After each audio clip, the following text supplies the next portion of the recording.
UK government ഒരു പ്രയാസകരമായിട്ടുള്ള സിറ്റുവേഷനിലൂടെയാണ് കടന്നുപോയിക്കൊണ്ടിരിക്കുന്നത് എന്ന് എല്ലാവർക്കും അറിയാമല്ലോ എന്ന് പറഞ്ഞുകൊണ്ടാണ് ഷബാന മുഹമ്മദി ഒരു പ്രസംഗം ആരംഭിക്കുന്നത് തന്നെ. അതായത് നമ്മളിപ്പോൾ ഒരു പ്രയാസകരമായിട്ടൊരു കാലഘട്ടത്തിലൂടെയാണ് കടന്നുപോയിക്കൊണ്ടിരിക്കുന്നത്. അപ്പോൾ ഈ ഒരു കാലാവസ്ഥ, ഈ ഒരു സിറ്റുവേഷൻ ഹാൻഡിൽ ചെയ്യേണ്ടത് നമ്മുടെ ഉത്തരവാദിത്വമാണ് എന്നും അവർ പറഞ്ഞു വയ്ക്കുന്നുണ്ട്.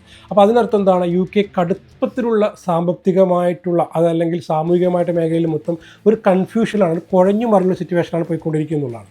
അപ്പോൾ അതിന് ഉദാഹരണമായിട്ട് അവർ പറയുന്നുണ്ട്, UK ഇപ്പോൾ ലേറ്റസ്റ്റ് കുറച്ച് കാലങ്ങളായിട്ട് വന്നിരിക്കുന്ന കുടിയേറ്റ പ്രശ്നങ്ങൾ.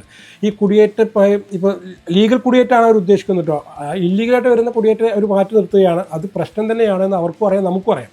അതൊരു ഇല്ലീഗൽ എന്ന് പറഞ്ഞാൽ തന്നെ തെറ്റാണല്ലോ. അപ്പോൾ ലീഗലായിട്ട് വരുന്ന കുടിയേറ്റത്തിൽ നിന്ന് ഉണ്ടാകുന്ന പ്രശ്നങ്ങളെക്കുറിച്ചാണ് അവർ ആദ്യം പ്രസംഗത്തിൽ വാചാലയായത്. അപ്പോൾ അത് കേട്ടപ്പോൾ എനിക്ക് മനസ്സിലാക്കാൻ വേണ്ടി സാധിച്ചത്, നമ്മളെപ്പോലുള്ള ആൾക്കാർ മനസ്സിലാക്കേണ്ട ഒരു കാര്യം എന്താണ്, മുൻപത്തെ പോലെ ആർക്കും UK ഒന്ന് ജോലി ചെയ്യാൻ പറ്റും എന്നൊരു സിറ്റുവേഷൻ അവർ ആഗ്രഹിക്കുന്നില്ല. ചെറിയൊരു വിസ ഉണ്ടെങ്കിൽ ഏതെങ്കിലും ഒരു വിസയിൽ തട്ടിക്കൂട്ടിക്കൊണ്ട് വരാൻ വേണ്ടി സാധിക്കും എന്ന് ആരും ആഗ്രഹിക്കേണ്ടെന്നുള്ളത്.